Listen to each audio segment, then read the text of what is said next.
Hello guys, welcome back to my channel. আমি শিল্পা। আমার নতুন একটা ভিডিওয় আপনাদের সকলকে স্বাগত। আমি তো ভালো আছি, আপনারা কেমন আছেন অবশ্যই জানাবেন। কিছুদিন ধরে ভাবছি যে ঘরের কার্পেটটা চেঞ্জ করব, সেটা চেঞ্জ করা হয়ে উঠছে না। তাই কালী পুজো ধনতেরাস উপলক্ষে এটা চেঞ্জই করে ফেললাম। আর কার্পেটটা যেহেতু চেঞ্জ করেছে তাই প্রচুর কাজও জমে আছে, এদিকে সামাল ওদিকে এভাবেই চেঞ্জ করা হয়েছে।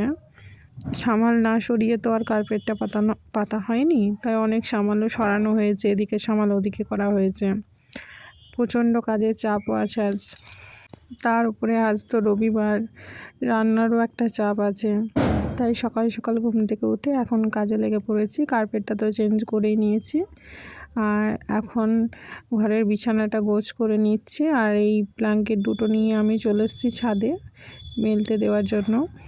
আর এখন ব্ল্যাঙ্কেটটাও ছাদের উপর মেলে দিয়েছি। আর ছাদের উপরে যে ঘরটা বানানো আছে ওখানেও কিছু জামা কাপড় আছে, দেখে যাব জামা কাপড় কটা ঠিক আছে কি না। কারণ এখানে এত বাঁদরের উপদ্রব হয়েছে যে জামা কাপড় নিয়ে চলে যায়। আর এখন চলে এসেছি ঘরে ছাদ থেকে। আর ঘরে এসে এখন আমি গ্যাসের চুলাটা ভালো করে মুছে নিচ্ছি। আর গ্যাসের এখানে যেখানে রান্নাটা করি এখানে কার্পেটটা এখানে লাগানো হয়েছে। অবশ্যই তোমরা জানিও যে এখানে কার্পেটগুলো চেঞ্জ করে বা লাগিয়ে কেমন লাগছে।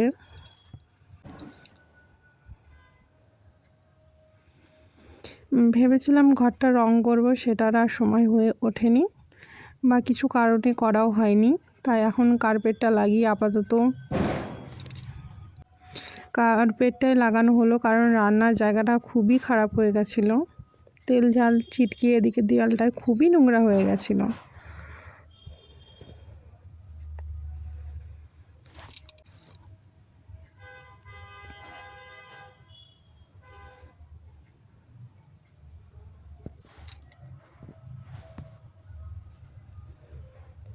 আর আগের যে গ্যাসের চুলাটা ছিল সেটা খারাপ হয়ে যাওয়ায় এই চুলাটা লাগানো হয়েছে, কিন্তু এই চুলাটা মুছতে এত বিরক্ত লাগে বলে বোঝানো যাবে না।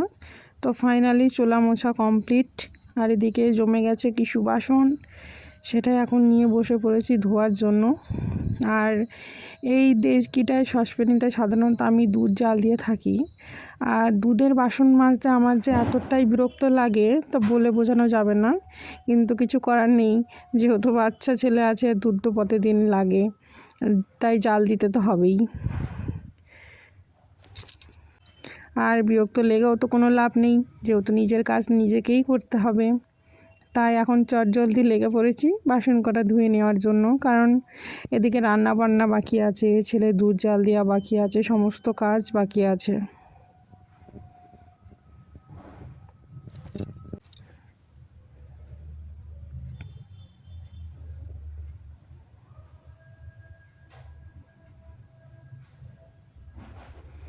আর এখন বাসনগুলো মাজা হয়ে গেছে, এখন এগুলো ভালো করে ধুয়ে নিচ্ছি।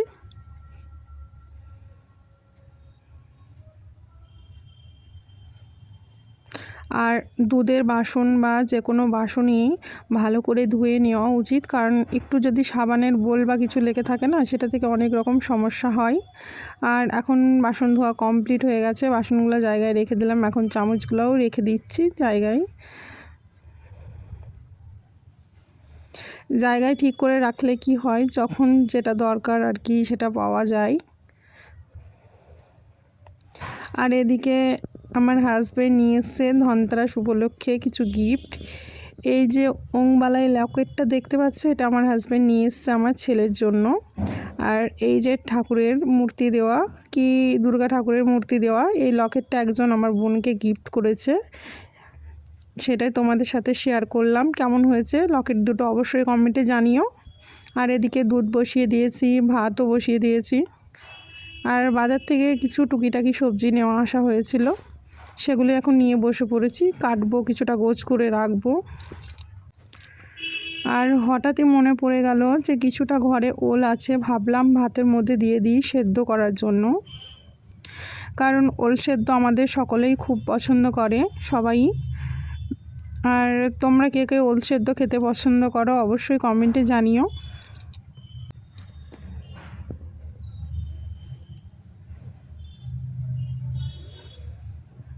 আর এখন ওলটা কাটা হয়ে গেছে।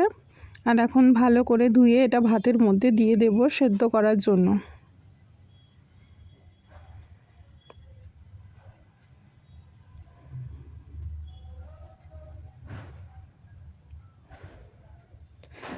আর এদিকে হাজব্যান্ড চলে এসছে বাজার থেকে মাছ নিয়ে। এখন আজ রান্না করব মাছের ঝোল। সেই মাছগুলি এখন ভালো করে ধুয়ে নেব। আর এদিকে শাকটা বেছে ধুয়ে কেটে নিয়েছি, একটু বাদামও ভেজে নিয়েছি। আর কড়াইটা এতটাই গরম হয়ে গেছিলো যে বুঝতে পারিনি, কড়াইটা একটু পুড়েও গেছে। আর এখন রসুন আর শুকনো লঙ্কা ভাজতে দিয়ে দিয়েছি। এবার শাকটা ভালো করে বানিয়ে নেব।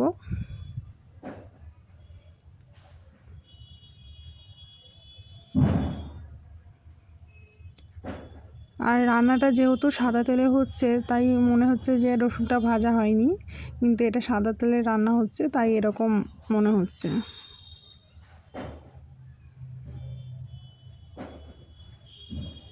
আর শাকের মধ্যে সামান্য একটু লবণ আর হলুদ দিয়ে নেব, দিয়ে এটা ভেজে নেব ভালো করে।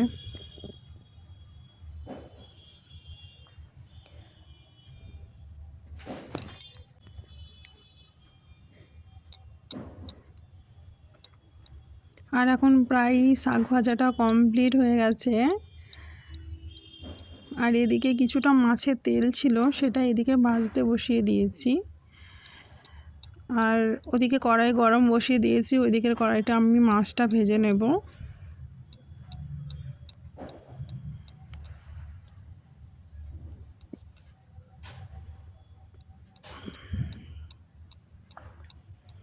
আর এখন তেল গরম হয়ে গেছে, তেলের মধ্যে মাছগুলো আমি দিয়ে দিচ্ছি আস্তে আস্তে।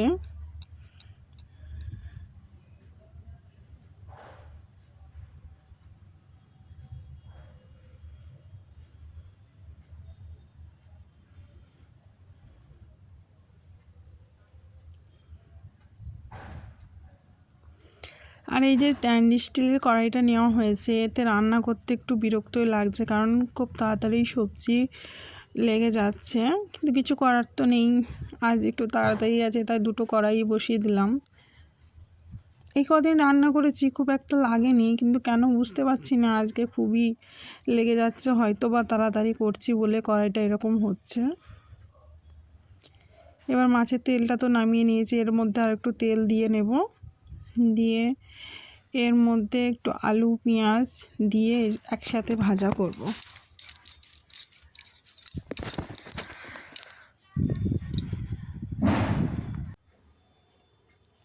আর এদিকে মাছের মশলাটা আমি কেটে রেডি করে নিয়েছি, ওদিকে বান্না বেটেও আমি গ্যাসের চুলার পাশেই রেখে দিয়েছি।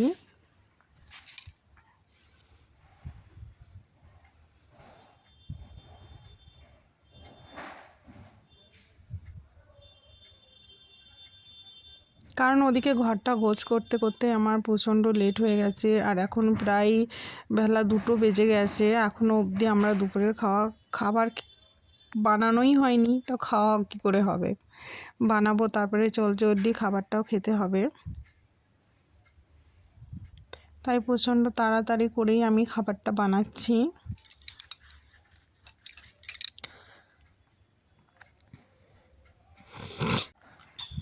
আর এদিকে তেলের মধ্যে আমি এখন আলু পেঁয়াজটা দিয়ে দিচ্ছি ভাজার জন্য।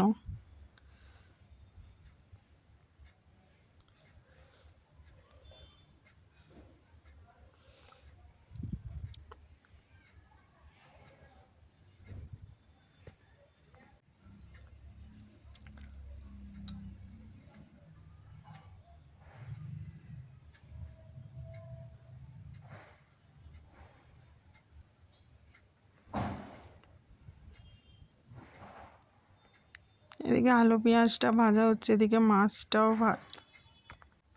ভাজা হচ্ছে। মাছের 1 পিঠ ভাজা হয়ে গেছে, মাছগুলো আমি উল্টিয়ে নেব।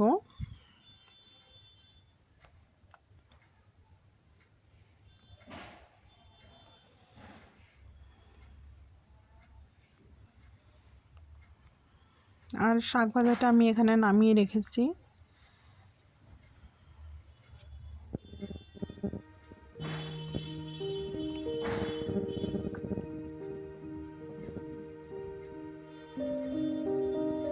আলুটা একটু ভাজা ভাজা হয়ে এসছে। এর মধ্যে আমি সামান্য লবণ আর হলুদ দিয়ে নেব।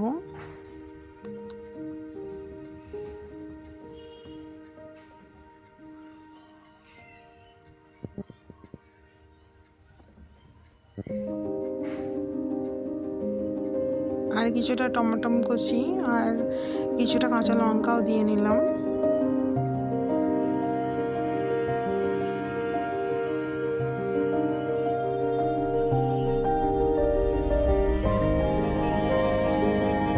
আর এদিকে মাছের তেলটা ঢেলে দেবো। এই দেখো মাছের তেলটা বানানো কমপ্লিট।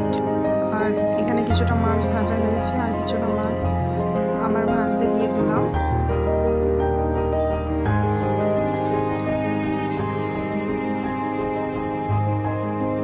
এখন প্রায় সমস্ত মাছ ভাজা কমপ্লিট। এবার আলু দিয়ে মাছটা ঝোল করে নেব।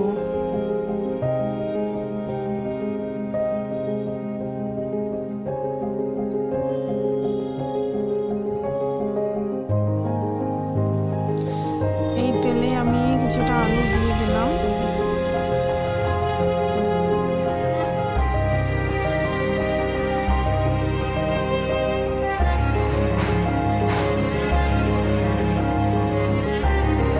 সাথে একটু কালো জিরেও দিয়ে নিলাম আলুর সাথে। এটা এখন ভালো করে ভেজে নেব।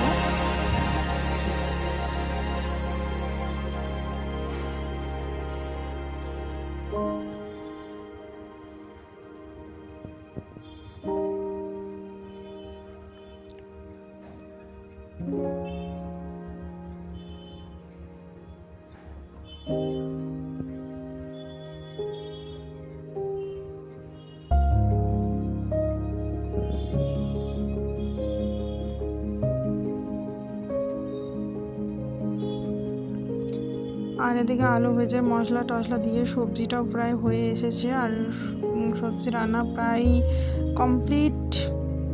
আর এতে একটু গরম মশলা দিয়ে এবার সবজিটা নামিয়ে নেব। চলো আজকের ভিডিও এখানেই শেষ করা হচ্ছে। দেখা হচ্ছে পরবর্তী কোনো ভিডিওয়। ভালো লাগলে পাশে থেকো, অবশ্যই চ্যানেলটা সাবস্ক্রাইব করো।